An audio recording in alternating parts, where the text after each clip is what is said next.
Chrysanthemum by Kevin Hanks. The day she was born was the happiest day in her parents' lives. "She's perfect," said her mother. "Absolutely," said her father. And she was absolutely perfect. "Her name must be everything she is," said her mother. "Her name must be absolutely perfect," said her father. And it was Chrysanthemum. Her parents named her Chrysanthemum. Chrysanthemum grew and grew and grew, and when she was old enough to appreciate it, Chrysanthemum loved her name.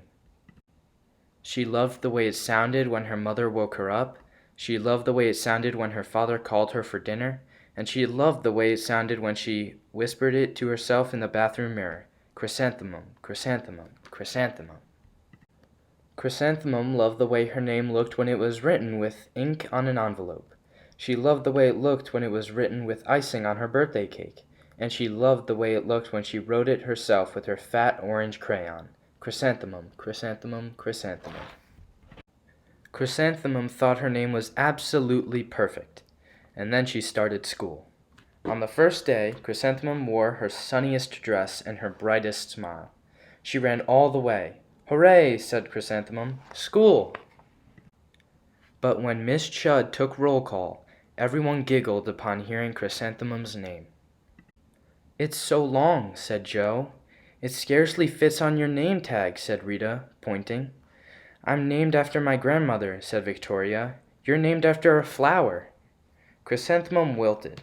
She did not think her name was absolutely perfect. She thought it was absolutely dreadful. The rest of the day was not much better. During nap time, Victoria raised her hand and informed Miss Chudd that Chrysanthemum's name was spelled with 13 letters. "That's exactly half as many letters as there are in the entire alphabet," Victoria explained.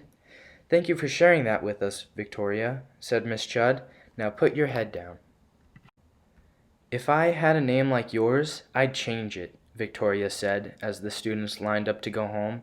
"I wish I could," thought Chrysanthemum miserably. "Welcome home," said her mother. "Welcome home," said her father. "School is no place for me," said Chrysanthemum. "My name is too long. It scarcely fits on my name tag. And I'm named after a flower."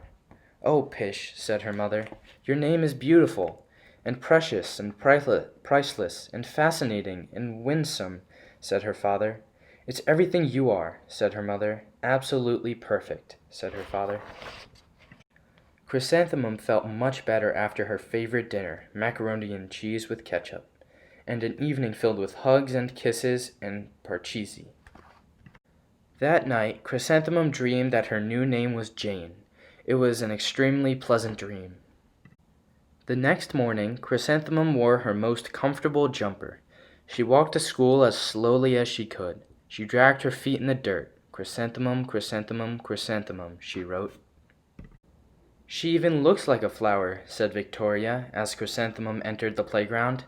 "Let's pick her," said Rita, pointing. "Let's smell her," said Joe. Chrysanthemum wilted. She did not think her name was absolutely perfect. She thought it was absolutely dreadful. The rest of the day was not much better. During nap time, Victoria raised her hand and said, "A chrysanthemum is a flower. It lives in a garden with worms and other dirty things." "Thank you for sharing that with us, Victoria," said Miss Chudd. "Now put your head down."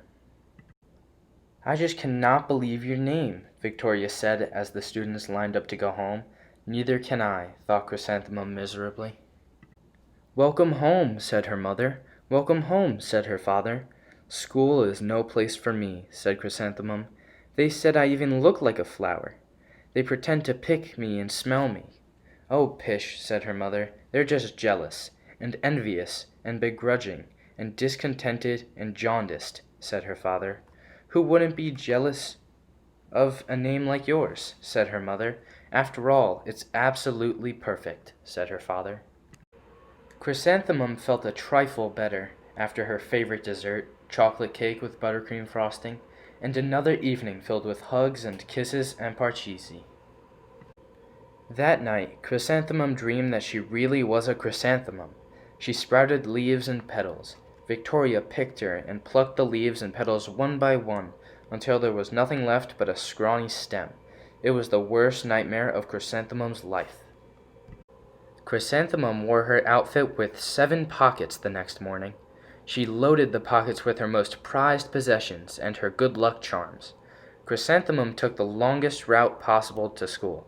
She stopped and stared at each and every flower. Chrysanthemum, chrysanthemum, chrysanthemum, the flowers seemed to say. That morning, the students were introduced to Miss Twinkle, the music teacher. Her voice was like something out of a dream, as was everything else about her. The students were speechless. They thought Miss Twinkle was an indescribable wonder. They went out of their way to make a nice impression. Miss Twinkle led the students in scales. Then she assigned roles for the class musical. Victoria was chosen as the dainty fairy queen. Rita was chosen as the spiffy butterfly princess. Jo was chosen as the all-important pixie messenger, and Chrysanthemum was chosen as a daisy.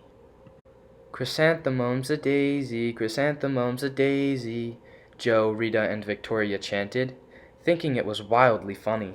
Chrysanthemum wilted. She did not think her name was absolutely perfect. She thought it was absolutely dreadful. "What's so humorous?" asked Miss Twinkle. "Chrysanthemum," was the answer. "Her name is so long," said Jo. "It scarcely fits on her name tag," said Rita, pointing. "I'm named after my grandmother," said Victoria. "She's named after a flower." "My name is long," said Miss Twinkle. "It is?" said Jo. "My name would scarcely fit on a name tag," said Miss Twinkle. "It would?" said Rita, pointing. "And," said Miss Twinkle, "I'm named after a flower, too." "You are?" said Victoria. "Yes," said Miss Twinkle. "My name is Delphinium, Delphinium Twinkle. And if my baby is a girl, I'm considering Chrysanthemum as a name. I think it's absolutely perfect." Chrysanthemum could scarcely believe her ears. She blushed. She beamed. She bloomed. Chrysanthemum, chrysanthemum, chrysanthemum. Jo, Rita, and Victoria looked at Chrysanthemum longingly. "Call me Marigold," said Jo. "I'm Carnation," said Rita, pointing. "My name is Lily of the Valley," said Victoria. Chrysanthemum did not think her name was absolutely perfect. She knew it.